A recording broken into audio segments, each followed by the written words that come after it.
So we had this 2013 BMW X3 come into our shop.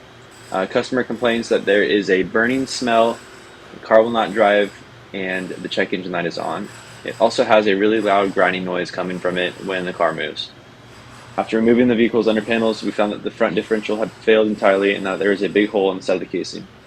This is all resulting in a seriously loud grinding noise. It's hard to say what the cause was, but whatever happened, it wasn't good.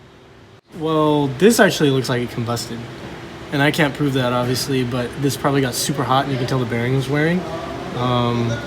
So whatever happened, this all, was either on fire or was rubbing so much that the friction created super heat.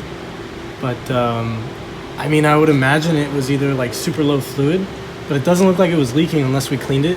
More than likely they hit something, but you don't see any of the areas here, so I'm not sure. I don't know.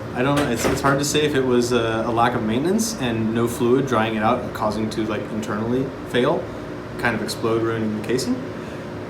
Because initially I thought maybe something debris from the road popped up and hit the case and cracked it, but it could just be a lack of maintenance, a lack of a simple fluid exchange. If you're experiencing a weird noise or something out of the ordinary, contact us today. It could be something simple or it could be something serious. We'll take a look for you and get you the answers that you need. Thanks, guys.